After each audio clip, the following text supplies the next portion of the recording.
और हम तो राम काज करना है, हमें आपसे कोई बैर भाव नहीं है। जब उस योगिनी ने देखा कि राम काज के लिए आए हैं, बड़े आदर से सम्मान किया, सम्मान पूर्वक घोड़ा वापस किया और वहां से हनुमान जी और शत्रुघ्न जी उस घोड़े को लेकर के वापस आ गए। तभी से उस घाट का नाम मधुपुरी घाट हो गया। कुछ लोग उसे घोड़ा घाट भी कहते हैं। ये मैया अनेकानेक घाटों को बनाती हुई आगे चल रही है। कुछ आगे एक रमणीक स्थान है वहां पर, जिसका नाम है मार्कंडेश्वर शिव जी का मंदिर है। एक बहुत सुंदर मंदिर है जिसका नाम है मार्कंडेश्वर।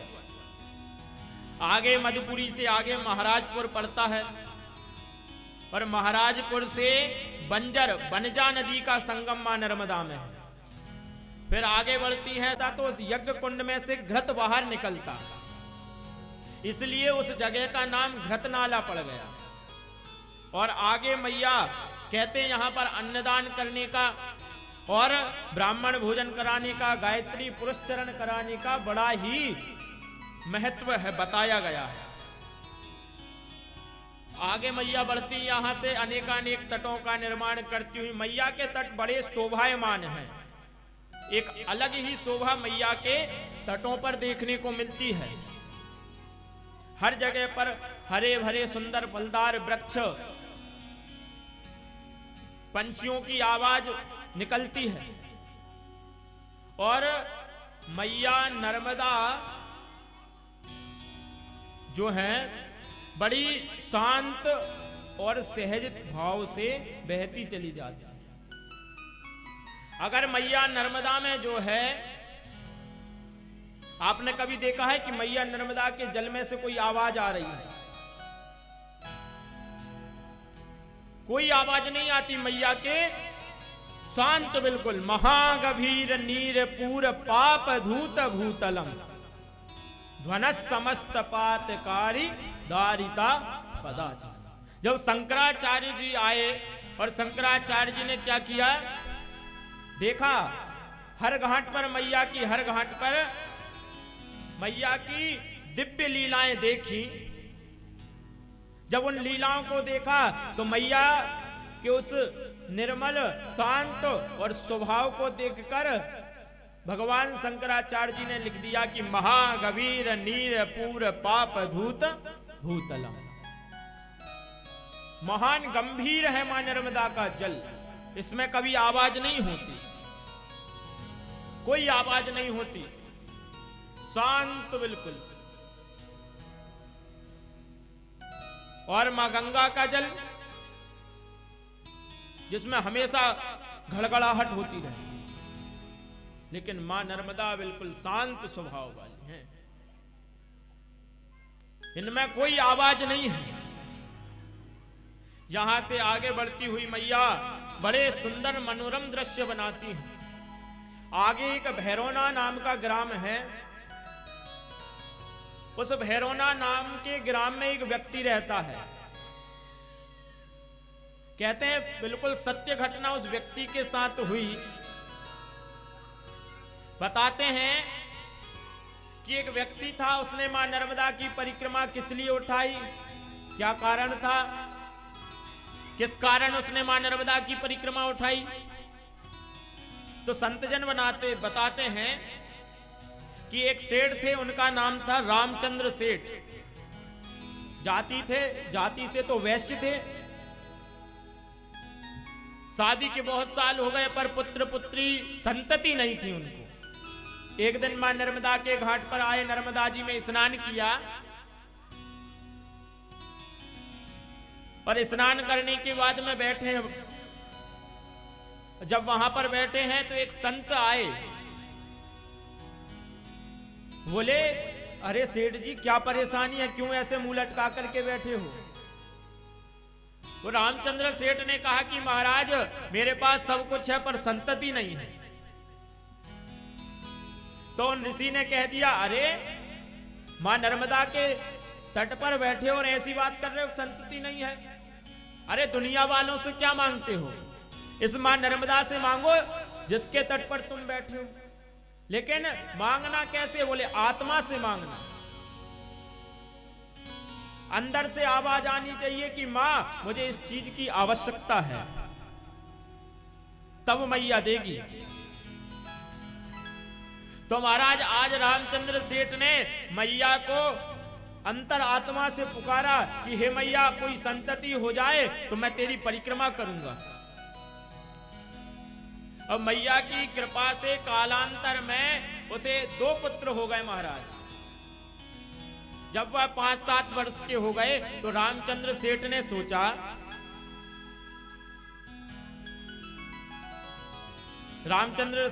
सोचा, कि अब मैंने कहा था कि मैं मां नर्मदा की परिक्रमा करूंगा, तो अब मैं मैया की परिक्रमा कर लूं। अब रामचंद्र सेठ अपने दोनों पुत्र और पत्नी के साथ मां नर्मदा की परिक्रमा के लिए चले गए। अब पैदल परिक्रमा करी। अब कुछ दूर जाकर जब सेठ थक गए तो सेठ ने क्या किया, घोड़े कर लिए। अब उन घोड़ों पर अपने दोनों पुत्रों को बिठाल दिया। अब बड़ा बेटा तो अच्छा हष्टपुष्ट था तो घोड़े की लगाम पकड़ के बैठ गया, पर छोटा पुत्र जो थोड़ा निर्बल था, अब थोड़ा निर्बल होने के कारण महाराज वो बैठ नहीं पा रहा था। अब सेठ जी उसको पकड़े पकड़े चल रहे थे, पर कुछ दूर जाते थक जाते, फिर बैठ जाते, फिर उठते, फिर चलते, फिर बैठ जाते। अब महाराज जब अति हो गई तो सेठ ने कहा कि बेटा तू अपनी मैया से क्यों नहीं कहता कि वो आकर के तुझे संभाले। अब सेठ ने तो कौन मैया से कहा था? अपनी धर्मपत्नी बेटे की मैया से कहा था कि तेरी मैया से कह दे वो तुझे आकर के संभाल ले। पर महाराज पुत्र के मन में बात लग गई तो पुत्र ने कहा कि अब मेरी मैया ही आकर मुझे संभालेंगे, आप मुझे छोड़ दो। महाराज पूरी परिक्रमा हो गई, सेठ जी ने जैसे ही छोड़ा पूरी परिक्रमा हो गई, कहीं पर भी वो बालक जो है वो अपने स्थान से नहीं हिला। घोड़े पर आराम से लगाम पकड़ करके और पूरी परिक्रमा कर ली। अब सेठ जी अचंभित, अभी तक तो बालक बैठ नहीं पा रहा था और अब पूरी परिक्रमा कर ली, अपनी जगह से नहीं हिला, पकड़ने की जरूरत नहीं पड़ी। तो महाराज आज जब उस बालक से पूछा कि बेटा तू एक बात बता, सही में तुझे मैया ने पकड़ा था? बोले हाँ पिताजी, मुझे मैया ने ही पकड़ के रखा था। तो अब उस बालक से सेठ जी ने पूछा कि एक बात बता पुत्र, तेरी मैया दिखती कैसी हैं? कैसी दिखती हैं, कुछ पता है तुझे?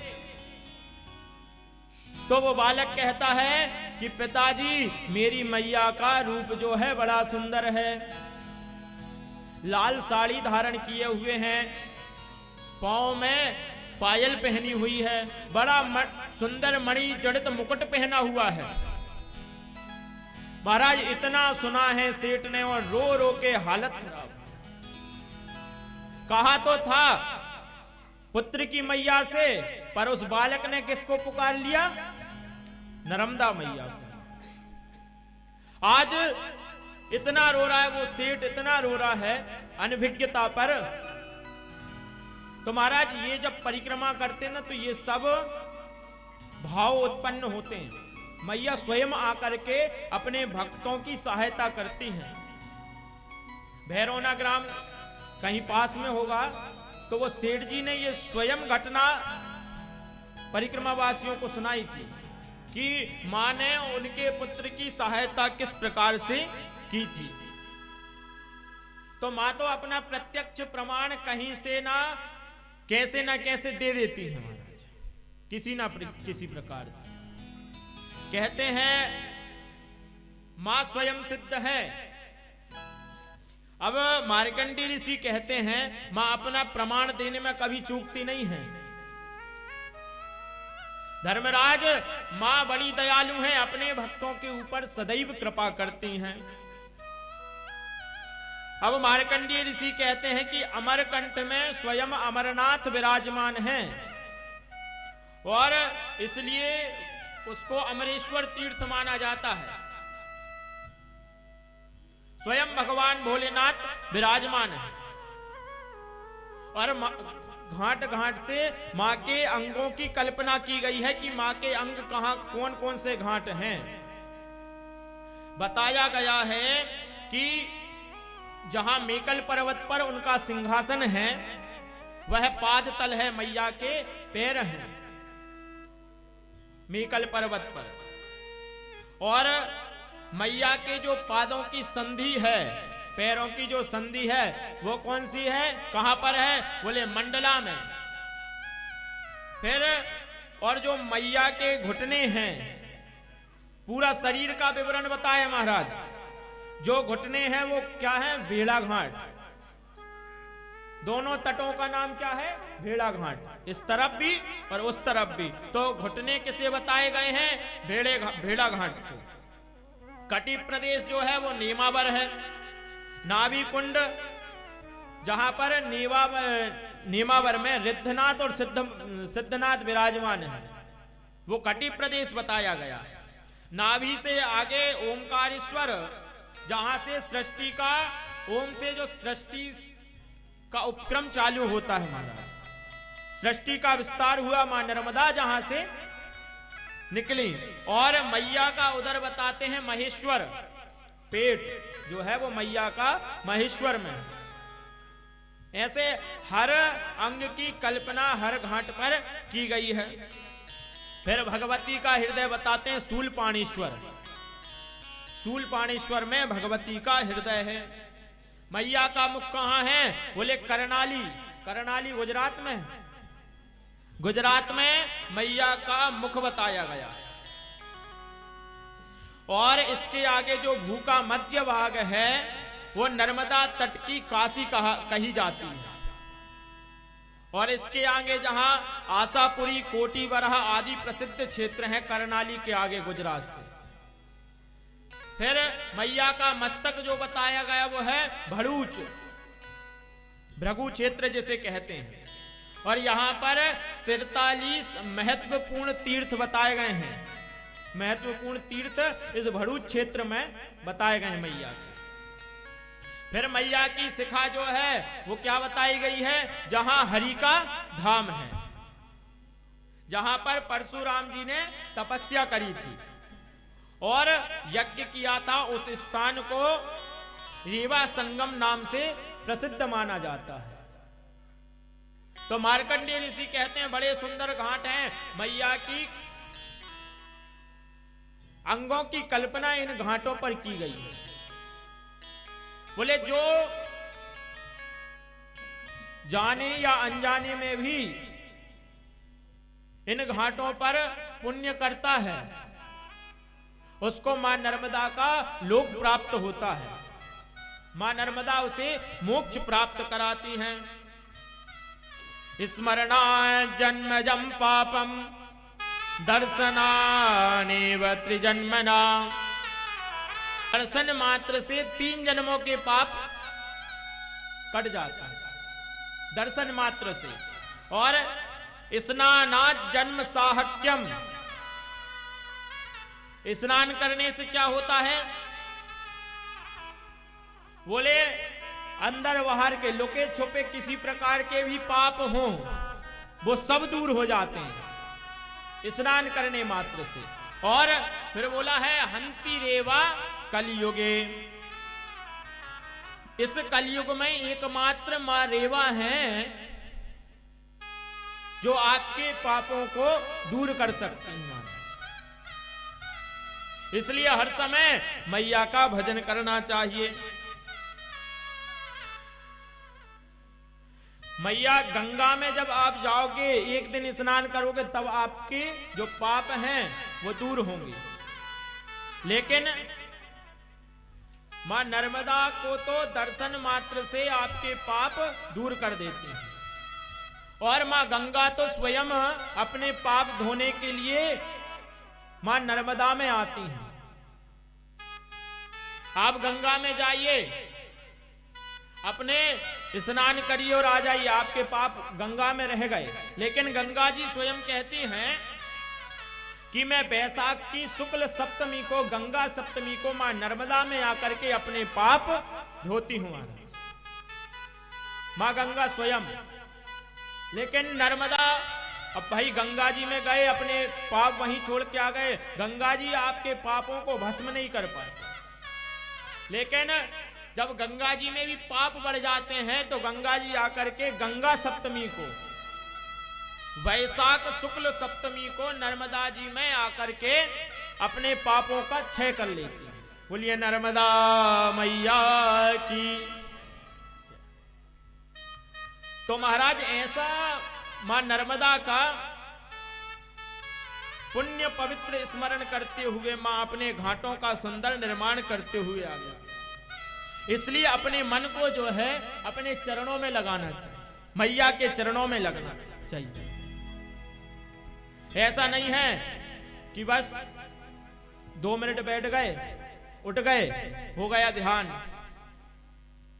अरे कम से कम बैठे हो 2-10 मिनट बैठ के आराम से भजन तो करो, अपना मन तो मैया के चरणों में लगाओ। इसके अलावा और कोई कर्म आपका जो है वो भगवान आपका धन पैसा लेने आएंगे क्या? आपने जो अच्छे बुरे कर्म किए हैं वही भगवान तक पहुंचेंगे। इसलिए अपने मन को जो है भगवान के चरणों में लगाना सीख। हो मन चल रे नर्मदा धाम, मैया के धाम अपने मन को ले जाओ। यहां से सांडिया तो दूर है, पर मन ओमकारेश्वर चला जाएगा, है ना। अब शरीर से नहीं जा सकते तो बैठे बैठे अपने मन को पहुंचा दो। पहुंचा सकते हैं कि नहीं मन को? जोर से तो बोलो। तो हो मन चल रे नर्मदा धाम, रे बारे बागाएंगे। मन चल रे नर्मदा धाम, रे बारे बागाएंगे, रे बारे बागाएंगे, मैया मैया गाएंगे, रे बारे बागाएंगे, मैया मैया गाएंगे, रे बारे गाएंगे, मैया मैया गाएंगे, रे बारे गाएंगे, मैया मैया गाएंगे, मैया मैया गाएंगे, रे बारे गाएंगे, मैया मैया गाएंगे, रे बारे गाएंगे। रोणी लगे ना दाम, रे बारे गाएंगे, मन रोणी लगे ना दाम, रे बारे गाएंगे।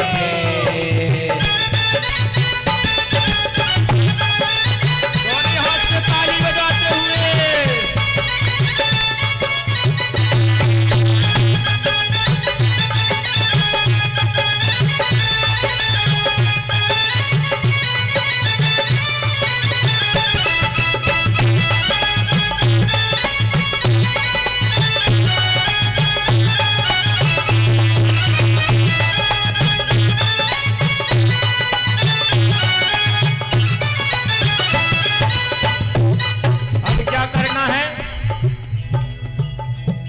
मन तो ले गए, पर मैया का घाट कैसा है? मैया नर्मदा का पावन किनारा, मैया नर्मदा का पावन किनारा, मैया नर्मदा का पावन किनारा, मैया नर्मदा का पावन किनारा। पवन निर्मल बहती है धारा, पवन निर्मल बहती है धारा, पवन निर्मल बहती है धारा, पवन निर्मल बहती है धारा। पूजा होती है आठों याम, रे बारे बगाएंगे, मन चलती है आठों याम, रे बारे बगाएंगे,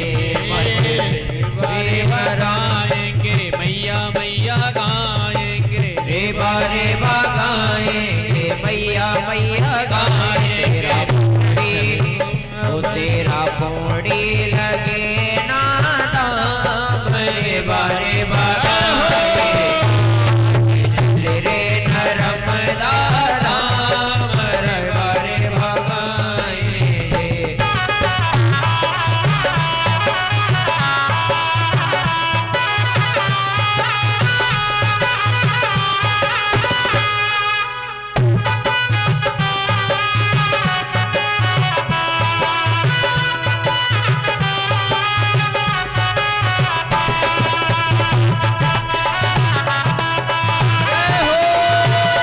बोल नर्मदा मैया की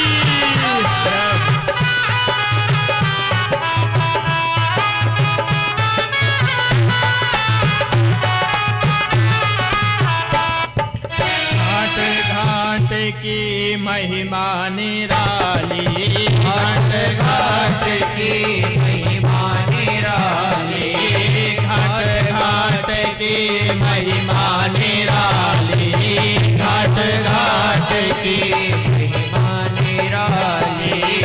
आते हैं सब यहाँ दीन दुखारी, आते हैं सब यहाँ दीन दुखारी, आते हैं यहाँ सब दीन दुखारी, आते हैं सब यहाँ दीन दुखारी। सबके होते हैं पूरन काम, के होते हैं पूरन काम रे बारे बागाए चल रे नर्मदा धाम रे बारे बागाएंगे, चल रे नर्मदा धाम रे बारे बागाएंगे, रे बारे बागाएंगे मैया मैया गाएंगे, रे बारे बागाएंगे मैया मैया गाएंगे। तेरा पौड़ी तेरा पौड़ी लगे ना दाम रे बारे बागाए चल रे नर्मदा धाम रे बारे बागाए।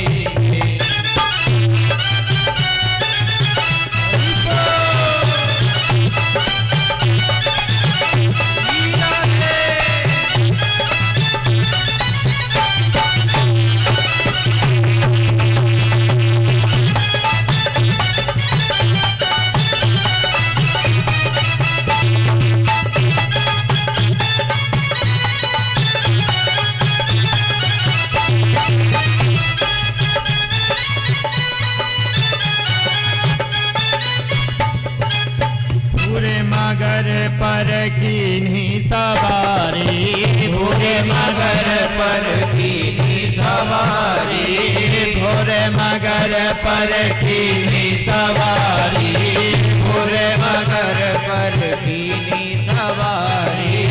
माता की महिमा बड़ी है न्यारी, माता की महिमा बड़ी निराली, माता की महिमा बड़ी है न्यारी, माता की महिमा बड़ी है न्यारी।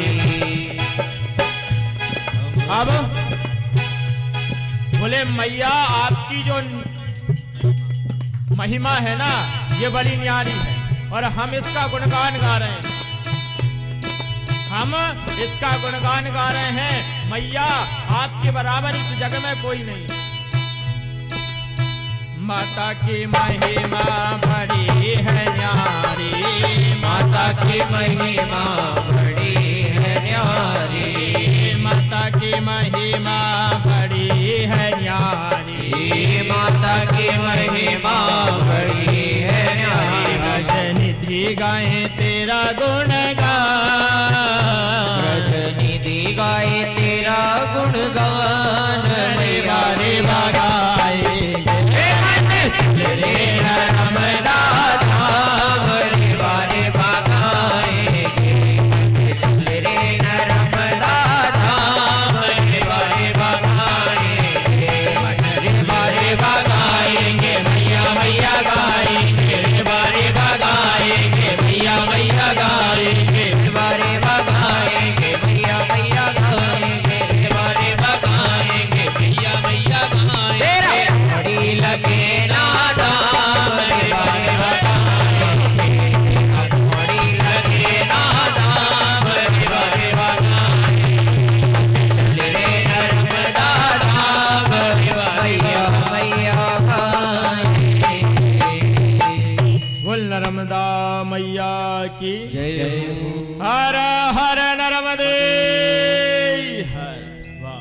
अब पता चला कि श्रोता बिल्कुल श्रोता की तरह कथा सुन रहे हैं, सो नहीं रहा है कोई।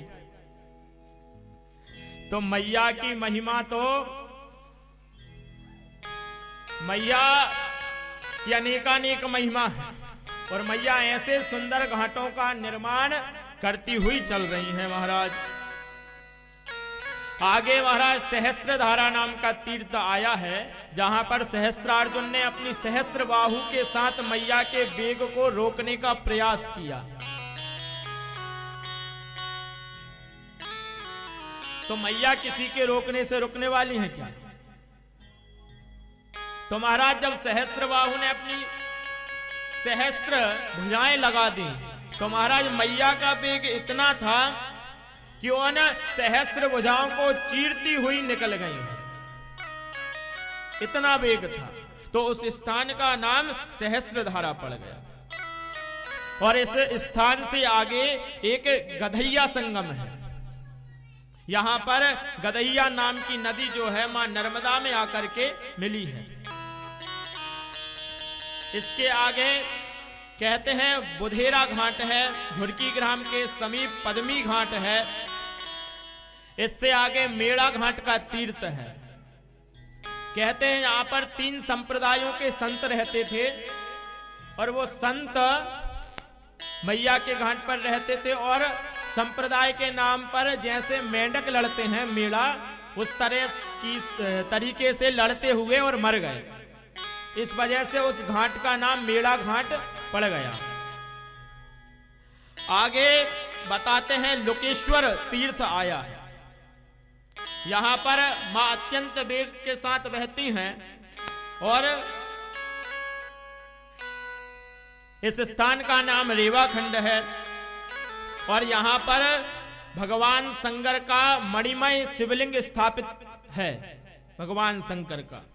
और देवता नाग कन्याएं भगवान के शिवलिंग का पूजन करने के लिए नित्य प्रति आते हैं मेड़ा संगम पर।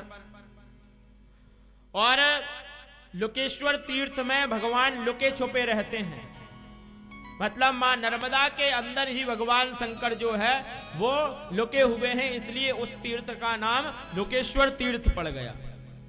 इससे आगे बरबरी घाट आता है। बरबरी घाट से आगे करैया घाट, बीजासेन ग्राम के आगे दुधारा घाट और टेमर संगम है। यहां पर टेमर नाम की नदी जो है वो मैया में आकर के मिली। और इसके पश्चात खिरनी घाट, खिरनी घाट से आगे ग्वारी घाट जबलपुर, और जो जगत में प्रसिद्ध है जबलपुर का ग्वारी घाट। यहां से आगे घनसौर घाट है, घनसौर से आगे त्रिशूल घाट, और इससे आगे वाराह तीर्थ है। यहां पर भगवान सदैव चतुर्भुज रूप में भगवान विष्णु रहते हैं। कहते हैं जब द्वितीय कल्प में हिरण्याक्ष जो है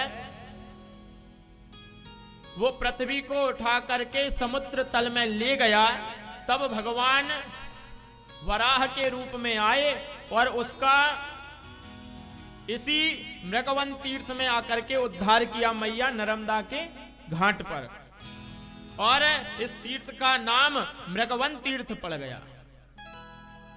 और इससे आगे महाराज बताते हैं कि एक तीर्थ है जहां पर एक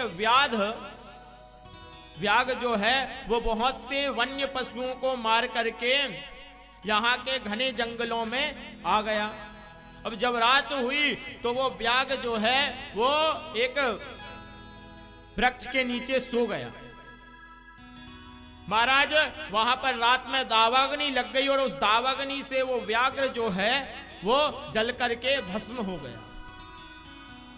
और आगे बताते हैं कि जब कन्या की कुछ समय बाद कन्या की संक्रांति आई, वर्षा हुई, उस वर्षा के जल से उस व्याघ्र की जो भस्म हुई राख थी वह जाकर के मां नर्मदा में मिल गई।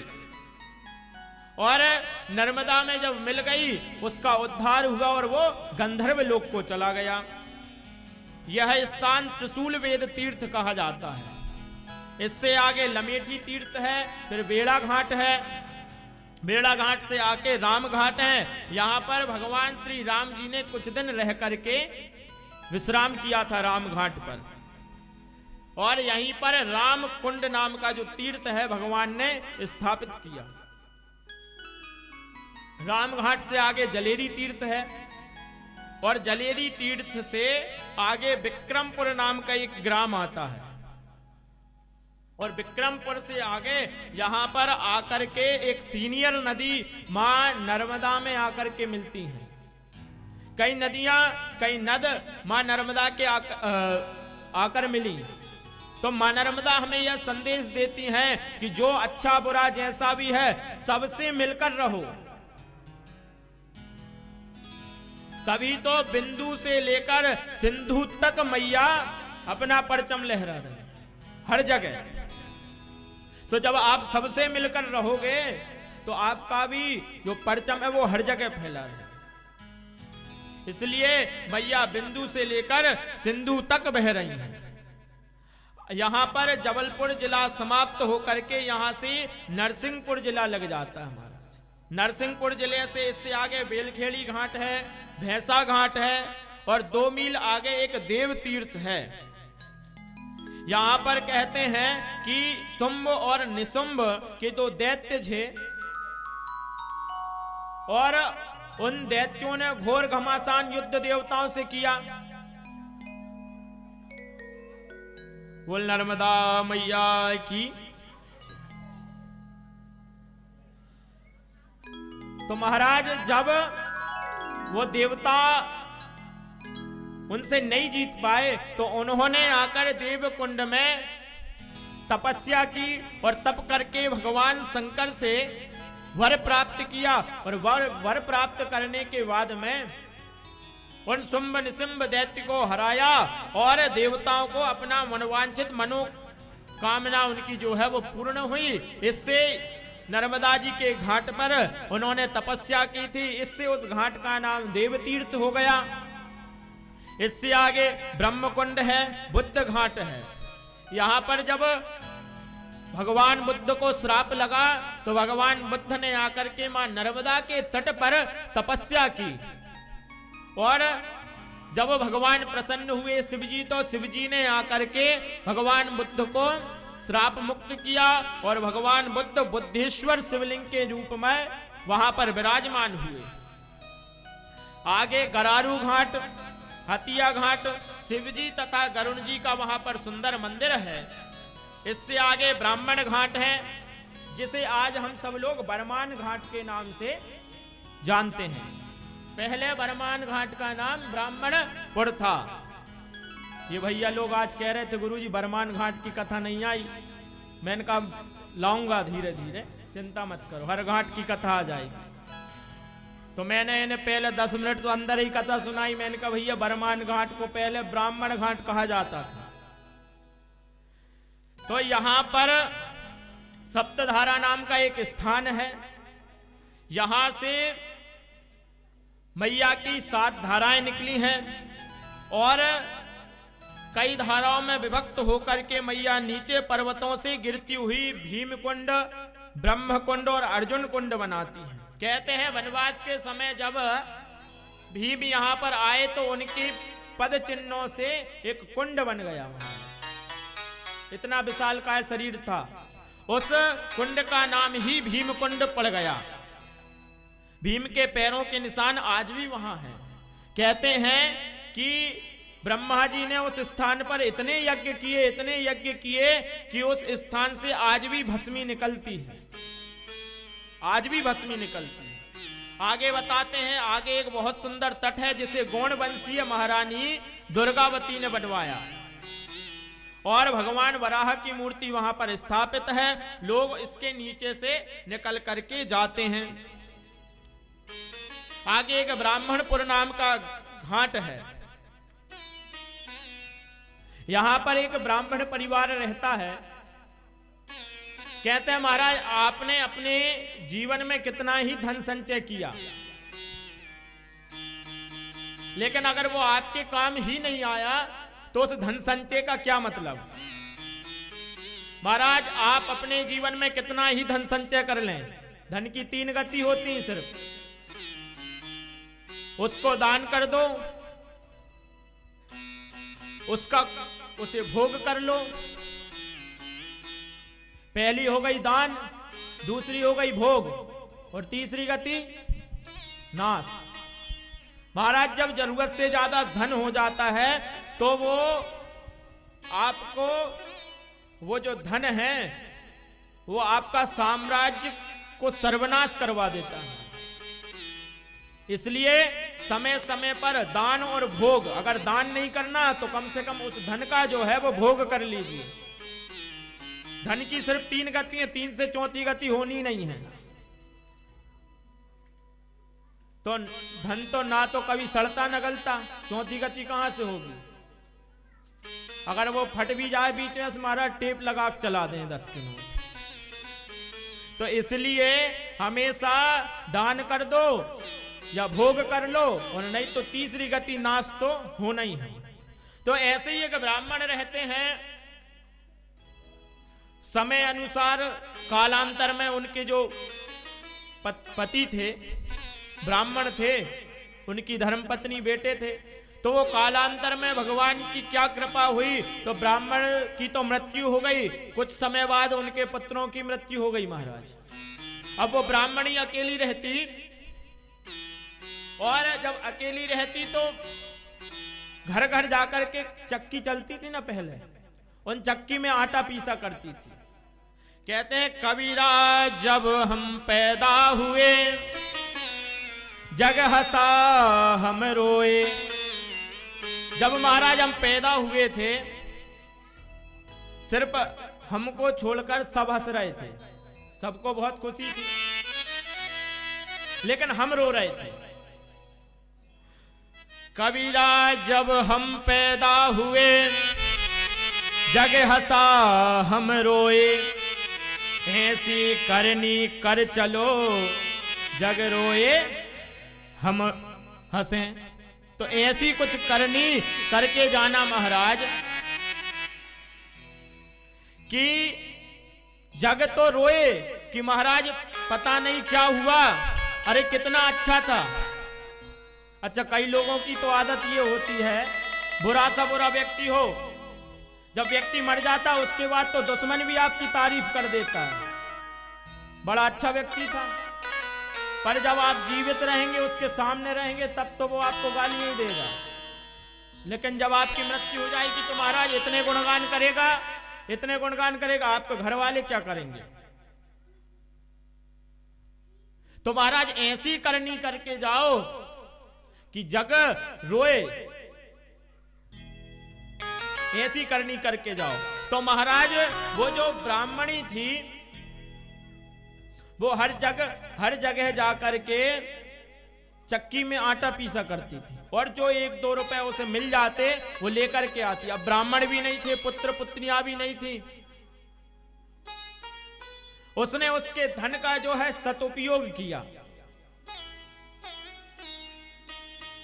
सदुपयोग किया महाराज। उसे चक्की पीसने से जो धन मिलता उस धन को वो रख लेती, जो खर्च होता थोड़ा बहुत खर्च करती और बाकी सब जमा करके रखती। उसने इतना धन इकट्ठा किया कि एक भगवान शिव जी का इतना सुंदर मंदिर बनवाया, इतना सुंदर मंदिर बनवाया कि आज भी वो ब्राह्मण ग्राम में वह मंदिर भगवान शिव का है। कहते हैं कई तूफान आए, सब कुछ हुआ, पर उस मंदिर को कुछ नहीं हुआ महाराज। तो उसने अपने धन का जो है वो सदुपयोग किया। कहते हैं आज भी नर्मदा परिक्रमावासी जाते हैं तो वहां पर सदाव्रत चलता रहता है। तो ऐसा कुछ हम करें, हमारे धन को ऐसे कोई कार्यों में लगाएं जिसका सदुपयोग हो सके, क्योंकि हम नाश तो उस धन को होने नहीं दे सकते। इसलिए धर्म करो या भोग लो। तो महाराज ऐसा कोई कर्म करना चाहिए जिससे मरने के बाद भी लोग आपको 4 दिन याद रखेंगे। अगर कोई कर्म आपने अच्छा किया है तो आपको हमेशा के लिए लोग याद रखेंगे।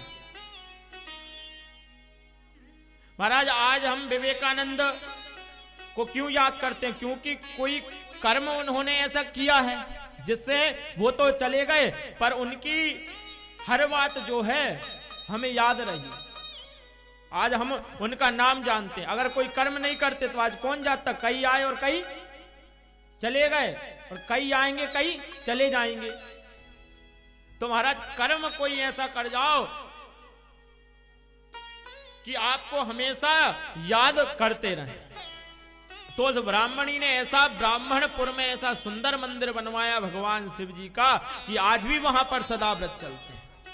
और ब्राह्मण ग्राम से आगे लिंगा घाट है, कोड़िया घाट है, ककरा घाट, लहरा संगम, भटेरा घाट, इसके बाद में सोकलपुर घाट, रोरा संगम, पीपल पानी घाट, फिर झकोली घाट, जामुन घाट, सिरसिरी घाट। अब इतने घाट हैं कि मार्कंडेय ऋषि कहते हैं कि धर्मराज युधिष्ठिर, अगर मैं सुनाता रहूं तो सुनाते ही रहूंगा, कभी ये समाप्त नहीं होंगे।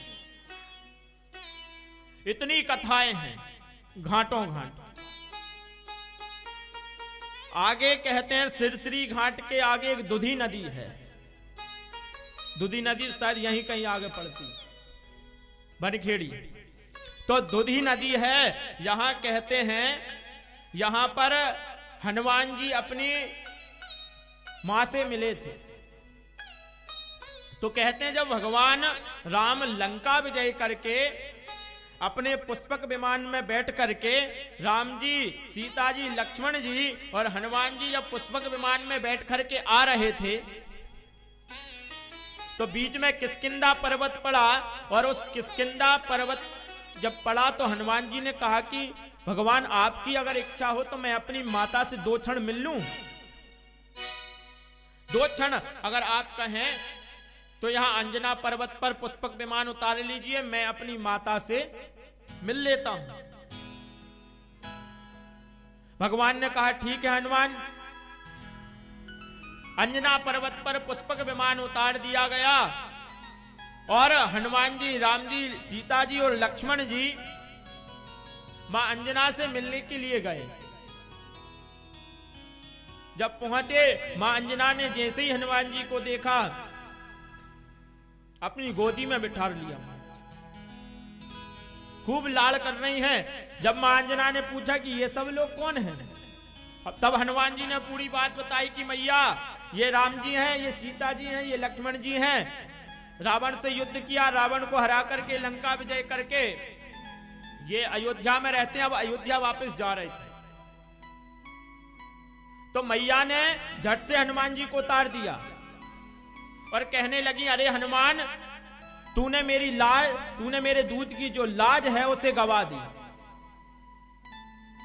अरे तू तो अकेला था रावण के लिए, तू अकेला उस रावण को मार सकता था, फिर तूने भगवान राम को क्यों परेशान किया? ऐसे कई रावण को तू अकेला मार सकता था। मैया क्रोधित हो गई। अब जब अंजना मां ने इतना कहा कि तूने मेरे दूध की लाज गवा दी तो लक्ष्मण जी को हंसी आ गई। जब लक्ष्मण जी हंसने लगे, सोचने लगे कि इस बुढ़िया को देखो अपने दूध पर कितना अभिमान है। महाराज मां अंजना लक्ष्मण जी के मन के भावों को जान गई। जैसे ही उन्होंने जाना कि ये बालक तो अभूत बालक है और ये समझ रहा है कि मेरे दूध में कोई शक्ति नहीं है। महाराज जैसे ही उन्होंने सुना और सुनते ही अपने दूध की धारा चला दी और अंजना पर्वत फोड़ करके दूधी नदी निकल गई। महाराज अब राम जब देखा कि अंजना मां इतनी क्रोधित तो राम जी ने कहा कि मैया आप जो है क्रोध ना करें, क्रोध ना करें मैया। तो मैया ने कहा क्यों क्रोध ना करूं? अरे हनुमान ने मेरा दूध पिया था और आपको परेशान होना पड़ा परमात्मा, आप क्यों परेशान हुए हो? तो राम जी ने कहा मैया अगर हनुमान ही सब कुछ कर लेते तो हम क्या करते? अरे हमें भी तो कुछ करना पड़ता ना। अब हम तो हनुमान को आदेश दे देते, वो 2 क्षण में राम जी का काम कर देते। पर मैया एक बात बताओ, अगर सब कुछ हनुमान करता तो रामचरितमानस कैसे लिख पाते? तो मैया ये तो जैसा विधि का विधान था उस प्रकार से हुआ, इसलिए आप क्रोधित ना हो। तभी से वह दुधी नदी मां अंजना के स्तनों से निकली वह दुधी नदी प्रचलित हो गई और वही आकर के मां नर्मदा में मिली। और जब राम जी ने समझाया मां अंजना को, मां अंजना का कुछ क्रोध शांत हुआ, हनुमान जी को पूर्ववत गोदी में बिठा करके दुलार करने लगी। और उसी दुधी नदी का यहाँ सिरसिरी घाट है, और सिरसिरी घाट से आगे कहते हैं उमरदा ग्राम है। उमरदा ग्राम के बाद में नरसिंहपुर जिला जो है वो समाप्त हो जाता है। इसके आगे बोले होशंगाबाद जिला लग जाता है। पहले इस होशंगाबाद का नाम होशंगशाह था, अब शायद नर्मदापुरम कर दिया। पहले जब होशंगशाह यहां पर आया था तो उसने होशंगाबाद कर दिया। फिर यहां से कहते हैं सिरसिरी घाट से आगे खेरा घाट है, खेरा घाट से आगे अय्या जी की पाठशाला है, और उस पाठशाला से आगे साड़िया घाट पड़ता है, जो जिसका पहले नाम सांडिलेश्वर तीर्थ था। यहां पर सांडिल्य ऋषि ने आकर के तपस्या की थी। सांडिया घाट यहां से 20 किलोमीटर, तो यहां पर सांडिलेश्वर तीर्थ था और यहां पर सांडिल्य ऋषि ने आकर के तपस्या की। एक बार जमदग्नि, वशिष्ठ और याज्ञवल्क्य ऋषि आदि ने यहां पर एक यज्ञ किया, और महाराज उस यज्ञ में कश्यप ऋषि जो श्रेष्ठ थे, सभी ऋषि मुनियों को सबको बुलाया, कश्यप ऋषि को बुलाया महाराज। पर कुछ कारणवश जो है कश्यप ऋषि नहीं आ पाए। यज्ञ होने लगा। अब ब्राह्मणों ने सोचा कि भाई अब कश्यप ऋषि को बुलाया है और वो नहीं आए तो उनका पूजन अर्चन करना भी जरूरी है। तो यहां पर एक कुशा के जो है कश्यप ऋषि बनाकर, कुश ग्रंथि बनाकर के उनकी पूजन करी, और जब पूजन हो रही थी इतने में कश्यप ऋषि आ गए। जब कश्यप ऋषि आ गए तो कश्यप ऋषि ने हंसते हुए कहा, भाई ये क्या कर रहे हो? तो बोले महाराज आप नहीं आए थे, हमने सोचा आपका पूजन करना आवश्यक है, इसलिए कुश ग्रंथि बना करके आपकी पूजन इसमें हम कर रहे हैं। अब आप आ गए तो इस कुश ग्रंथि की क्या जरूरत है, हम आपकी प्रत्यक्ष ही पूजन करते हैं। जब ये कहा तो कश्यप ऋषि ने कहा कि नहीं, अब आप उस कुश ग्रंथि की पूजन कर रहे थे तो उस कुश ग्रंथि की पूजन करें। हाथ में जल लिया कश्यप ऋषि ने, उस कुश ग्रंथि पर छोड़ा, उसी से सांडिल्य ऋषि उत्पन्न हो गए।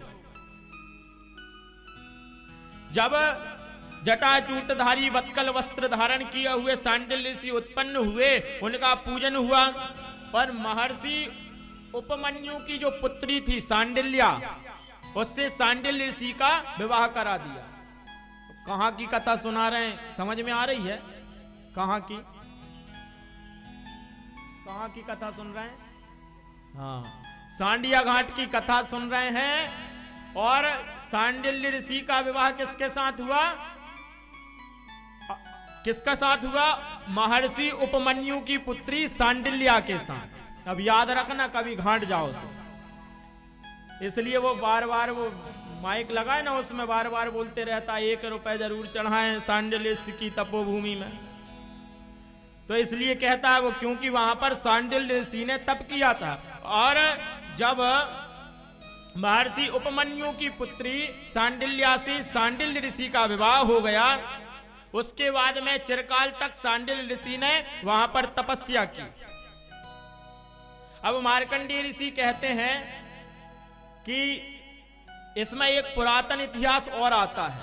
बोले एक कथा सांडिल्य तट की और आती है। तो धर्मराज युधिष्ठिर कहने लगे, महाराज इससे अच्छी बात क्या हो सकती? बोल नर्मदा मैया की हर हर, जोर से हर हर। वाह, बिल्कुल शांत हो जाते ना, मुझे लगता है कि भैया हो सकता है कोई सोता हो गया हो। श्रोता से। तो एक कथा और आती है। बोले महाराज क्या? बोले एक बार सांडिल ऋषि यहां पर तप कर रहे थे। जब वो अरण्य जंगलों में घूमते घूमते हर जगह घाटों घाट घूम रहे हैं, उन्हें कहीं तट पर तप करने के लिए कोई स्थान नहीं मिला। और जब स्थान नहीं मिला तो एक जगह एक ऋषि संत उनको मिले। तो उस संत से पूछा कि मैं रेवा के तट पर तप करना चाहता हूं, तो कोई ऐसा तट बताओ जहां पर मैं तप कर सकूं। तो उस ऋषि ने कहा कि रेवा तटे तपह कुर्यात, जहां भी महाराज आपको लगे रेवा के तट पर बैठ जाओ, कोई आवश्यकता नहीं है।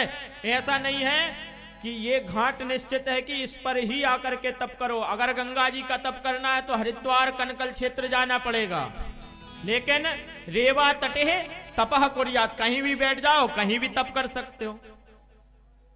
तो महाराज सांडिल ऋषि आए सांडिया घाट, और जब आए तो उन्होंने एक अचंबा देखा। जंगल में से एक चूहा आगे भाग रहा है और एक बिलाव उसके पीछे लगा हुआ। तो कहते हैं कालव व्याल मुखग्रासा त्रास निर्नाश हेतवे। जो काल रूपी व्याल है वो महाराज मनुष्य के पीछे भी लगा हुआ है। संसार जो है, संसार सरक रहा है धीरे धीरे। संसारिति संसारा, संसार का मतलब ही होता है जो सरकता है। आपको आप 25-50 वर्ष 100 वर्ष की उम्र हो जाती, कभी पता चला कि मैं इतना बड़ा हो गया? जन्म लेता है बालक, धीरे धीरे बढ़ जाता है, कभी पता नहीं चल पाता।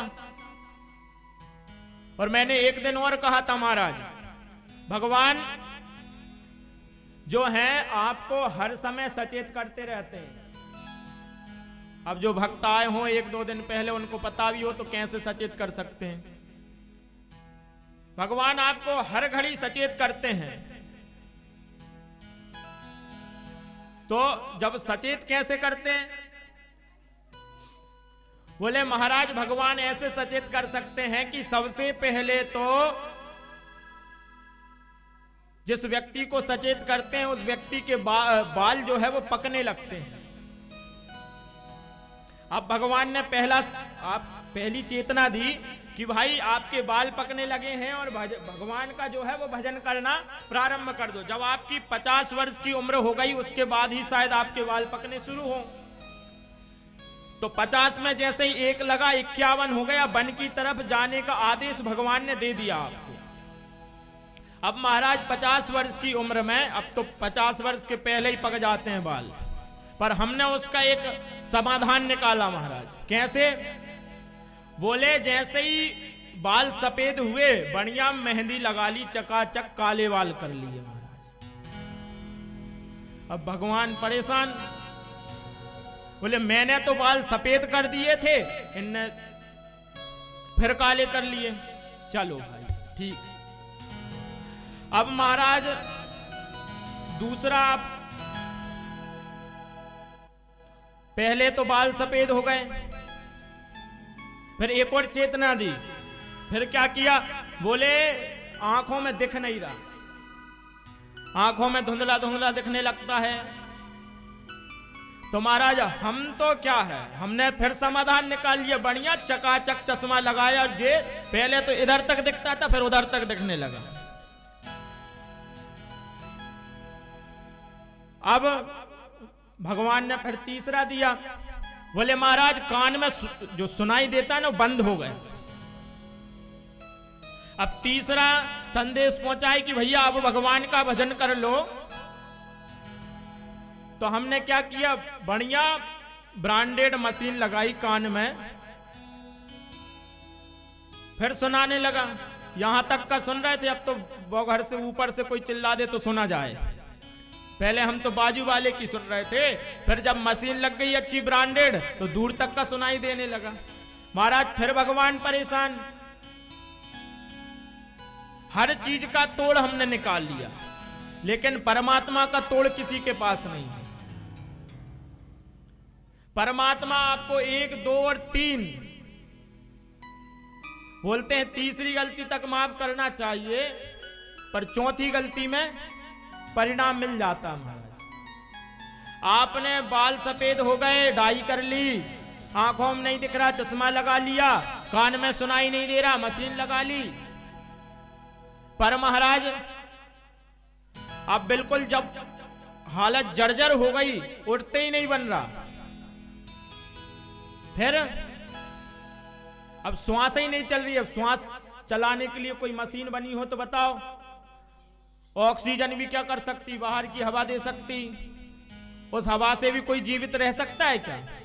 बोले महाराज जब शरीर बिल्कुल जर्जर हो जाता है और पड़ जाते हैं काय पे, बिस्तर पे, तब क्या होता है? तब अंत समय में कुछ दिखाई नहीं देता, कुछ सुनाई नहीं देता, कुछ सूझ नहीं पड़ता। बेटे बहू गाली दे रहे हैं, फिर भी पड़े हैं, फिर भी भगवान का भजन नहीं कर रहे, फिर भी आस लगी है कि अभी तो नाती की शादी करेंगे, नातनी की शादी करेंगे। अरे जितनी बार नाती और नातनी करी उतनी बार भगवान का भजन कर लेते तो उद्धार नहीं हो जाता। कई लोग ऐसे होते हैं चलते फिरते चले जाते हैं, लेकिन कई लोगों को भोगना पड़ता है। क्यों भोगना पड़ता है? बोले कालव व्याल मुखग्रासा त्रास निर्नाश हेतवे, क्योंकि आपने जो कर्म किए हैं, जो काल रूपी व्याल लगाए, जब तक आपको जैसे कर्म आपने किए हैं, जो आपने मनुष्य देह में कर्म किए हैं, उनको भोग कर ही आप इस संसार से जाओगे। क्योंकि परमात्मा तो अगर लेता है तो बिल्कुल साफ और शुद्ध लेता है, उसमें कोई दोष वाला शरीर आपसे नहीं लेता। आपका जब अंत समय आएगा तो ना भोजन कर पाओगे, ना जल ग्रहण कर पाओगे, कुछ नहीं जाएगा। तो जो शरीर है, जो आत्मा है, वो बिल्कुल दोष मुक्त होकर के परमात्मा के पास। तो महाराज आज जब सांडिल्य ऋषि के सामने से वो चूहा निकला और वो बिलाव निकला, तो महाराज सांडिल्य ऋषि स्तब्ध खड़े देख रहे हैं। कुछ दूर गए, उस बिलाव ने उस चूहे को खा लिया और उसकी हड्डी वहीं छोड़ करके बिलाव भाग गया। अब जो चूहे की हड्डी थी वो नर्मदा के तट पर पड़ी हुई है, और उस तट पर कुछ देर बाद वर्षा होने लगी, और जब वर्षा होने लगी तो उस चूहे की जो हड्डियां थी, अब वो चूहा तो कोई मनुष्य नहीं था, ना उसने कभी भजन किया, ना कुछ किया, कुछ नहीं किया। फिर क्या हुआ? बोले जब वर्षा हुई तो उस चूहे की जो हड्डी थी वो मां नर्मदा के जल में जाकर के विसर्जित हो गई, और सांडिल्य ऋषि खड़े खड़े उस तट पर देख रहे हैं। जब चली गई तो उन जैसे ही वो हड्डी मां नर्मदा के जल में गई, एक दिव्य गंधर्व उन नर्मदा में से निकला, और जब जाने लगा तो सांडिल्य ऋषि ने पूछा, अरे रुको भाई, कहां जा रहे हो? बोले तुम कौन हो, तुमने क्या जप तप किया है? तो उस गंधर्व ने कहा कि महाराज मैंने कोई जप तप नहीं किया, कोई पूजन पाठ नहीं की, कुछ नहीं किया। फिर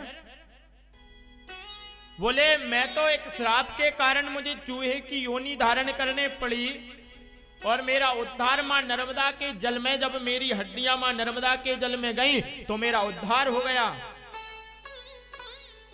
और उस उद्धार कैसे हुआ? मां नर्मदा के जल में जाने से।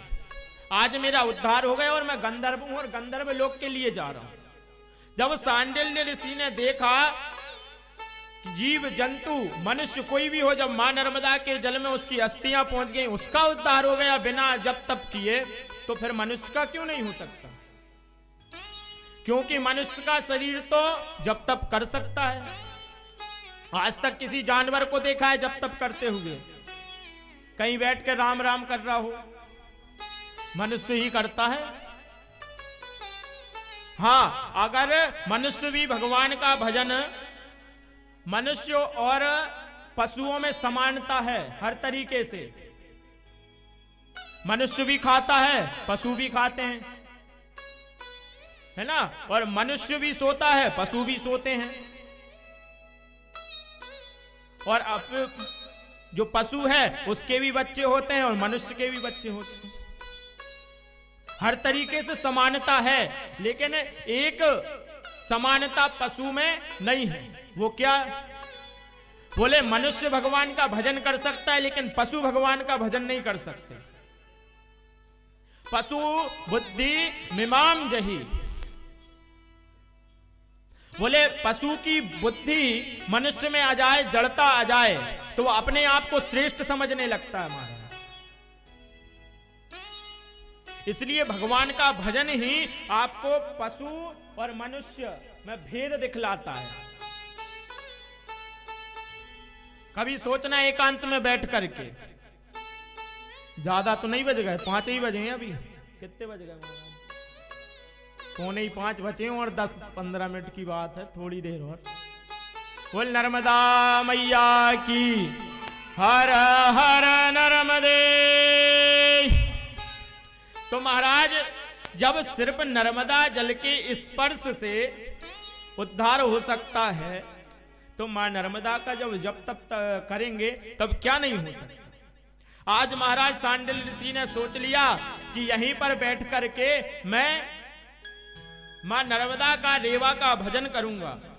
और जहां पर सांडिल ऋषि ने तपस्या की, वहां पर मणिमय भगवान शिव का शिवलिंग उत्पन्न हुआ पाताल से, और वह कनकेश्वर तीर्थ हुआ महाराज। यहां पर शिव जी ने 5 रूपों से दर्शन दिया सांडिया में। बोले पहला सांडलेश्वर तीर्थ हुआ, फिर कनकेश्वर तीर्थ हुआ, एक ज्वालेश्वर तीर्थ हुआ, और एक इंद्रदेव और अखिलेश्वर तीर्थ हुआ। ये तीर्थ 5 तीर्थ है सांडिया में।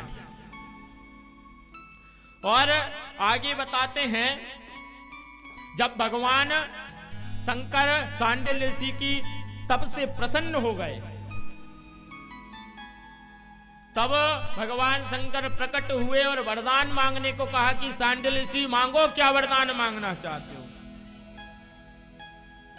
तो सांडिल ऋषि ने कहा कि भगवान मुझे कुछ नहीं चाहिए,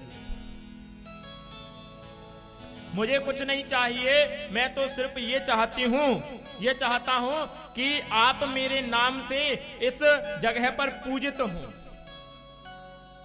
तो भगवान शिव ने तथास्तु कहा, और जब से भगवान शिव वहां पे सांडलेश्वर शिव से पूजित होने लगे सांडिया में। और कहते हैं यहीं पर जब नंदी ने अप्सराओं को श्राप दे दिया था, तब सांडिया में आकर के, सांडलेश्वर तीर्थ में आकर के उस इंद्रलोक की अप्सराओं ने तप किया। और तप करने से महाराज उन्होंने जो बकरी रूप जो धारण किया था अप्सराओं ने, वो देह उनका छूट गया। और पुनः जब भगवान शंकर ने उन्हें वरदान दिया अप्सराओं को, वो गंधर्व लोक में चली गई। कहते हैं जो पुत्र इस तीर्थ में आकर के अपने माता पिता के लिए पिंडदान आदि करता है, उसको सदैव मोक्ष प्राप्त होता है, उनको सदैव मोक्ष प्राप्त होता है। एक बार क्या हुआ, अब वरदान भी भगवान, भक्त भी देखो कैसे रहते हैं, भक्त कैसे रहते हैं। एक बार एक अम्मा थी, उन्होंने भगवान शंकर का तप किया। अब महाराज तप किया, भगवान शंकर प्रसन्न हो गए। अब उस अम्मा ने भगवान शंकर से कहा कि हे परमात्मा, मुझे वरदान चाहिए। तो भगवान ने कहा अच्छा अम्मा, वरदान चाहिए, मांगो, क्या मांगना चाहती हो। लेकिन भगवान शंकर ने कहा कि एक वरदान चाहिए मुझे, ये मतलब एक वरदान दूंगा मैं तुम्हें, एक वरदान से ज्यादा नहीं दूंगा। तो अब अम्मा ने बुद्धि लगाई कि भाई अब मांगने तो 3 वरदान हैं, पर एक वरदान में कैसे काम चलेगा। अब अम्मा का क्या था, अम्मा की आंख नहीं थी, अम्मा के पास धन नहीं था, और अम्मा के यहां कोई जो पुत्र था उसको कोई पुत्र नहीं हो रहा था। तो अम्मा ने इस समस्या को लेकर के भगवान शंकर की तप किया, और जब तप किया तो भगवान शंकर प्रसन्न हुए। भगवान शंकर ने कहा कि भाई वरदान मांगो, पर वरदान मांगना एक। अब एक वरदान मांगना, तो मैया ने अपना माथा ठोका कि भैया ये तो बड़ी परेशानी हो गई, अब कैसा चलेगा काम। तो अम्मा ने क्या किया कि भगवान मुझे ऐसा वरदान दो। एक वरदान मांगने कहा था तो अम्मा ने एक वरदान मांगा, पर देखो कितनी चालाकी, भगवान से ही अम्मा चालाकी कर बैठी। बोले भगवान मुझे एक वरदान दो। हाँ बोलो। बोले मैं अपने नाती को सोने की थाली में भोजन कराऊं। 3 वरदान मांग ली, एक वरदान मांग। कैसे? अब अम्मा का पहला वरदान क्या हो गया? बोले मैं अपने नाती को, मतलब पुत्र को पहला वरदान हो गया। दूसरा वरदान क्या?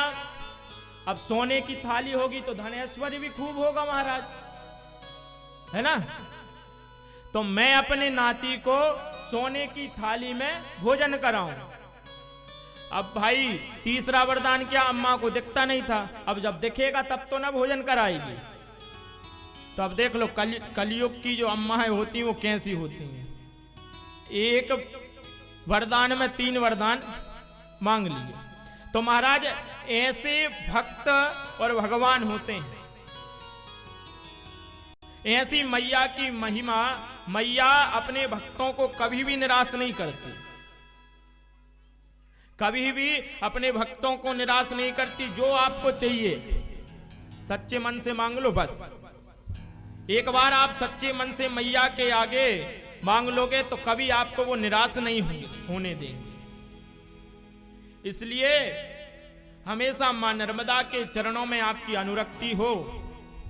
इसी के साथ आज चतुर्थ दिवस की कथा को मैया के चरणों में अर्पित करते हुए 2 क्षण भगवान नाम संकीर्तन, उसके पश्चात आरती और प्रसाद वितरण। बोलिए नर्मदा मैया की जय हो। तेरो जीवन सफल हो जाए, हो तेरो जीवन सफल हो जाए, जापे जा रे वा मैया। हो तेरो जीवन सफल हो जाए, जपे जा रे मैया। तेरो जीवन सफल हो जाए, जपे जा रे मैया। रेवा मैया, रेवा मैया, रेवा मैया, रेवा मैया, रेवा मैया, रेवा मैया।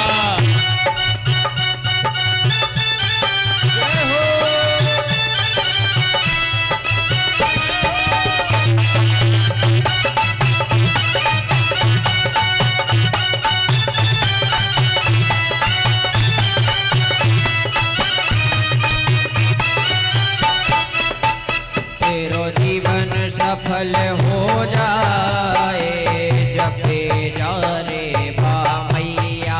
तेरो जन्म सफल हो जाए, भजे जा रे बा मैया।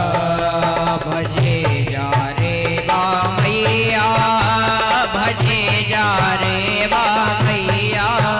जपे जा रे बा मैया, भजे जा रे बा मैया। ओ तेरो जन्म सफल है जाए, जपे जा रे हो। तेरो जन्म सफल हो जाए।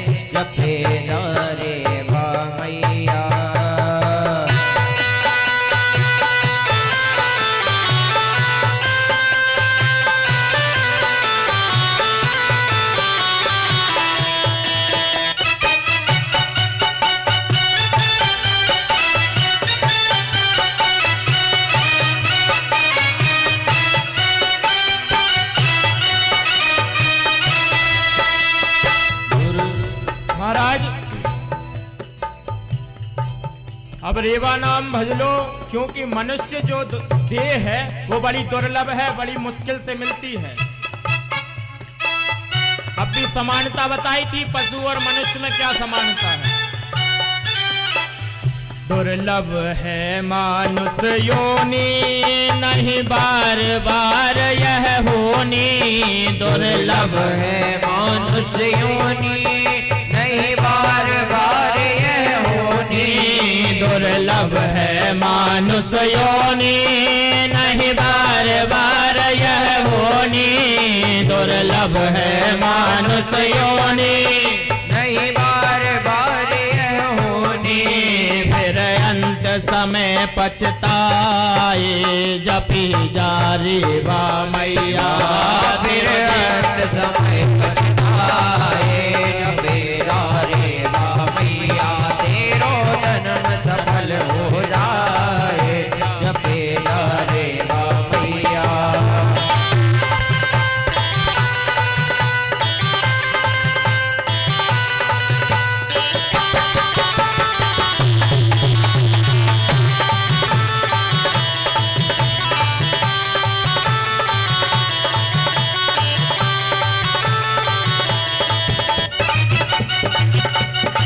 जय हो।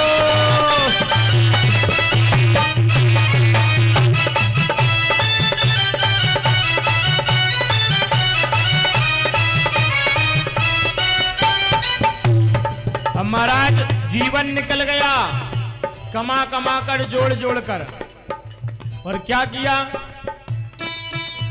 क्या किया हमने? मेहनत कर द्रव्य कमाया, धरणी में गोद गड़ाया।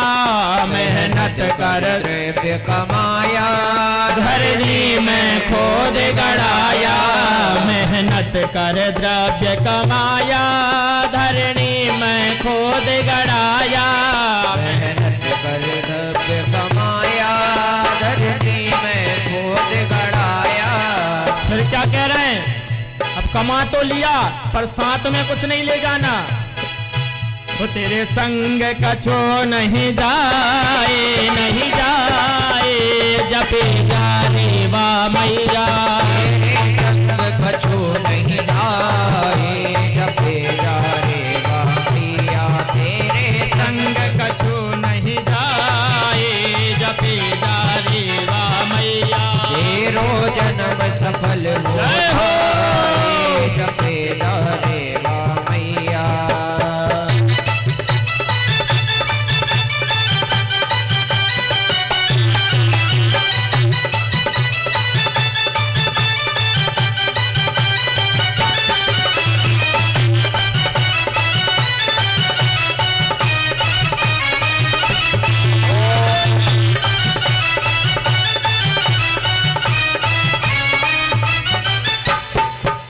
फिर जब धन कमा लिया, धरणी में खोद के गड़ा दिया, साथ में कुछ नहीं ले जाना। लेकिन जब अंत समय में परवाना आएगा ना, जब भगवान यमराज को भेजेंगे, तो क्या होगा?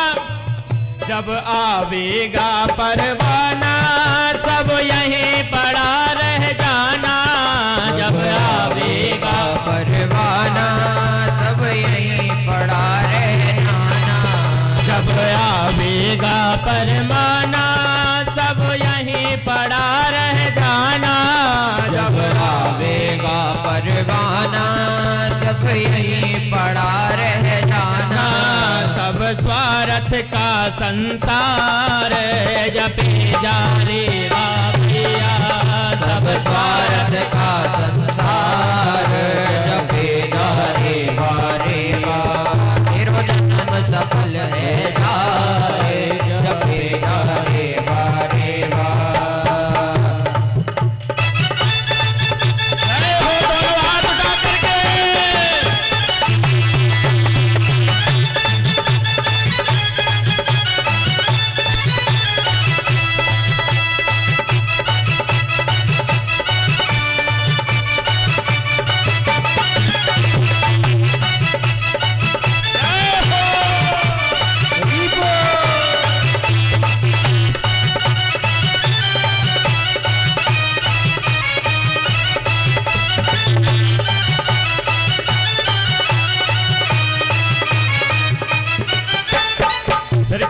करना है सबको एक साथ, सब एक साथ मेरे साथ बोलेंगे, बोल नर्मदा मैया के जय हो। सब मिलकर यही पुकारो मेरी मैया कष्ट निवारो, सब मिलकर यही पुकारो मेरी मैया कष्ट निवारो, सब मिलकर यही पुकारो मेरी मैया कष्ट निवारो, सब मिलकर यही पुकारो मेरी मैया कष्ट निवारो। भक्तों की सुन लो पुकार, जपे रे मैया तेरो जन्म सफल है जाए, जपे रे मैया तेरो जन्म सफल है जाए, जपे रे मैया तेरो जन्म सफल हो मैया तेरो जन्म सफल हो जाए, जपे रे मैया रे भजे रे मैया ओ भजे रे मैया। बोल नर्मदा मैया की जय हो। हर हर नर्मदे हर। सबके घर भर। सभी अपने यथास्थान खड़े हो जाएं। मां नर्मदा की पावन आरती, आरती के पश्चात प्रसाद वितरण। बोल नर्मदा मैया की। ये हमारा परम सौभाग्य है जो कि आज पूज्य महाराज श्री की सुमधुर वाणी के द्वारा